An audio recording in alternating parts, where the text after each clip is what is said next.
Hello young scientist. In our last lesson we learned that acids are sour in taste, turns blue litmus red and are found in lemons, vinegar and our stomach. But what if a substance feels slippery, tastes bitter and turns red litmus blue?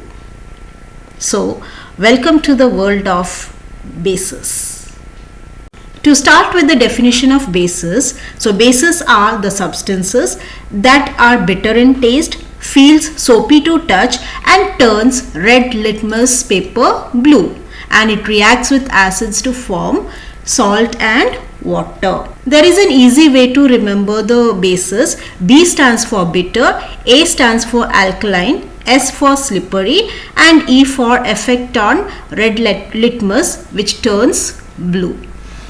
Let's see the key features of bases. So the first key feature is taste. Bases have bitter taste, like for example soap or baking soda solution. They have bitter taste but don't taste in the lab, they are just theoretical. Now second one is when touched, bases feel soapy or slippery to touch because they react with the natural oils on our skin, like for example soap or shampoo. Then third one is they turn red litmus blue. Basically bases changes red litmus paper to blue, which is a simple way to test their presence. Then the next one is they react with acids to form salt and water, like for example hydrochloric acid and sodium hydroxide. They give rise to sodium chloride and water. Then the next one is they produces OH, that is hydroxide ions in water. Like when dissolved in water, the bases release hydroxide ions that this is what makes them alkaline in nature.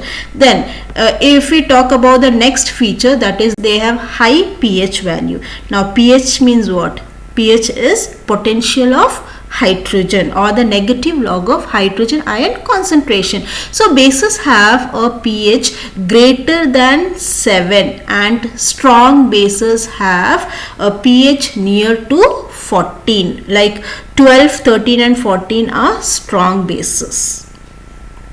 Then the bases can be strong, right, or weak. Some bases are strong and some bases are weak. Like acids, bases are also classified into two types, that is strong bases and weak bases. Now a strong base is one that completely breaks apart, that is it completely dissociates in water and it releases a lot of hydroxide ions. It is highly alkaline, that is it has a high pH value that is close to 14. As I said earlier, right, it has a pH value of like 12, 13 and 14. Then it quickly react with acids to form salt and water. It is corrosive and it can damage our skin.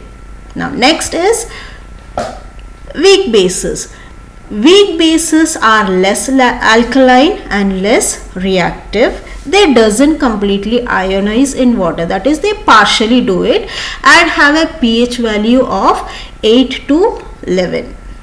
They are less corrosive.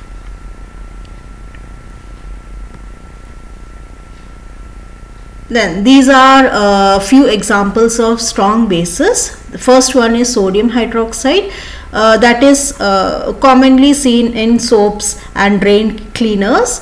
Then potassium hydroxide, which is seen in liquid soaps and batteries. Then calcium hydroxide we can see in neutralizing acids and also in whitewashes, and barium hydroxide, which is basically we use in labs and chemical industries. Now here you can see one common fact, that OH, as I said, right, it releases lot of hydroxide ions.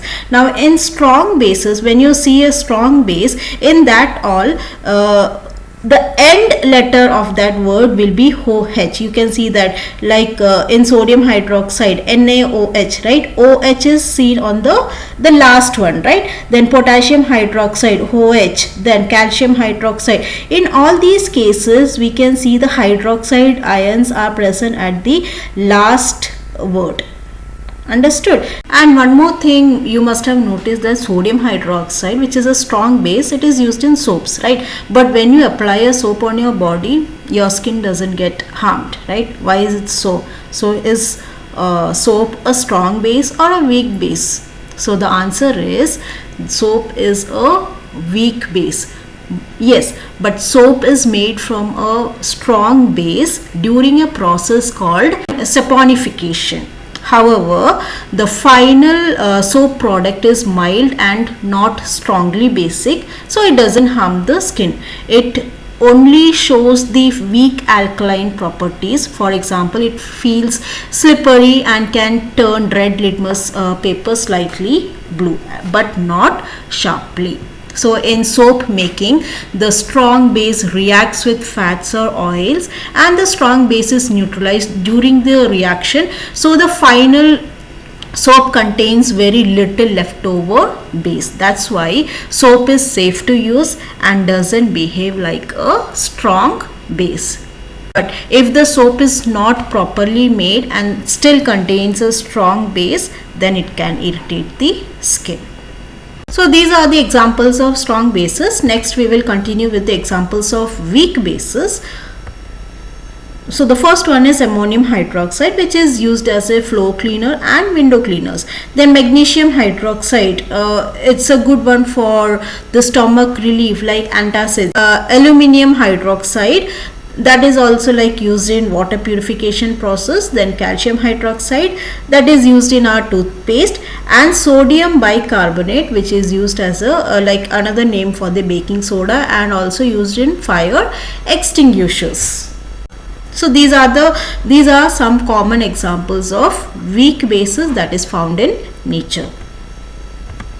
Now, what do you think will happen when an acid and a base are mixed? So that process is known as neutralization. Like when an acid and base are reacted together, they form a product known as salt and water. Okay, so we will just study some real life examples of neutralization reaction. The first real life example is indigestion remedy. Like for our stomach contains hydrochloric acid for digestion.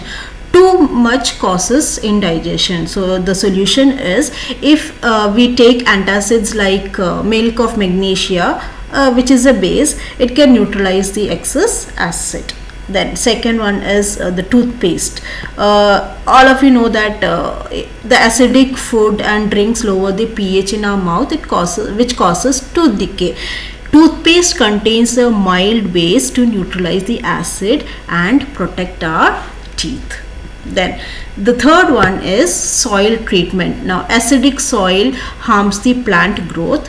The solution is, the farmers add quick lime, that is calcium oxide, or slaked lime, that is calcium hydroxide, to neutralize the acidity.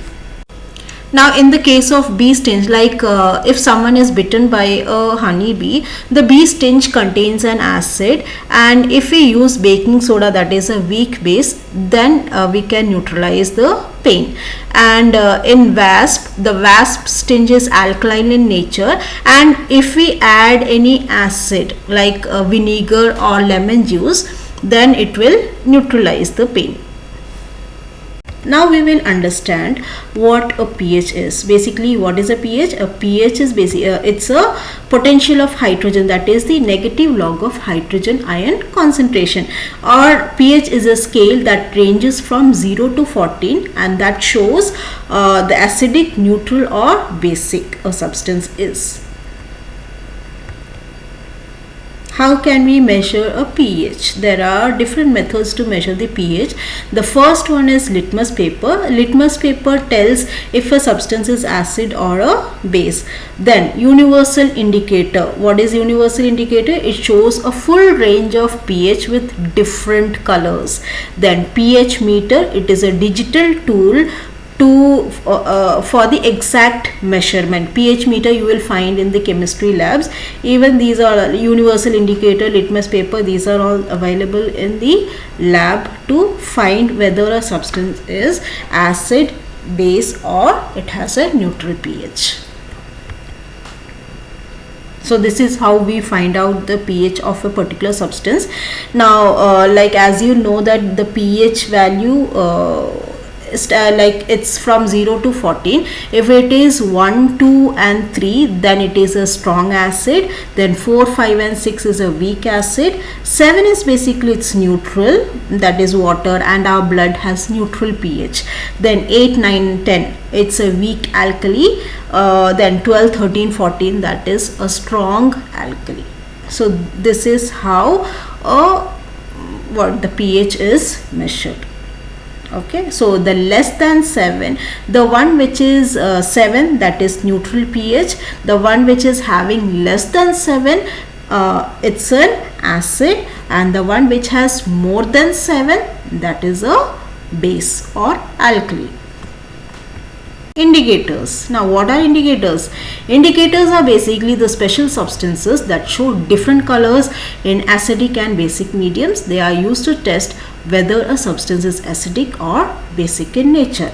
And in our lab we use different kind of indicators, right, that are man-made and natural.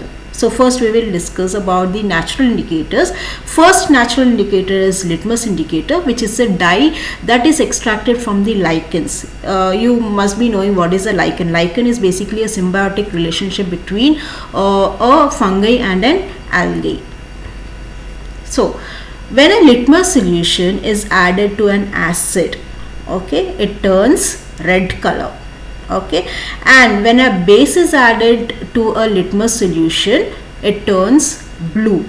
Then if it is a, like if we are adding any neutral solution to a litmus solution, then there will be no color change. So this is the this is what happens in acid, base and neutral indicator when it is added to the litmus solution. Now the next natural indicator is turmeric. Turmeric is also used as an indicator. Like when a base is added to a turmeric paper, then it turns into red color, and when it adds neutral or acid they are added, then there will be no effect. Now next natural indicator is China rose indicator. China rose is another name for the hibiscus. So when an acid is added to a pink China rose, the color changes to magenta. Then if a base is added to a China rose, then a green color will be there. In the neutral one there will be no effect. So this is how it happens in the China rose indicator. Now next we will study about the man-made. What are man-made indicator? Man-made which are basically produced in the lab. Okay. So phenolphthalein is a man-made indicator. Let's look the color changes. Now when a base is added to a phenolphthalein solution, it changes into a pink color. Then if an acid or a neutral solution is added to phenolphthalein, there will be no effect. The next man-made indicator is methyl orange. If an acid is added to a methyl orange, red color, we will observe the red color. Then if a base is added to methyl orange, yellow color will be observed. And if a neutral solution is added to a methyl orange, then orange color will be observed. So this is a short information about indicators and their types.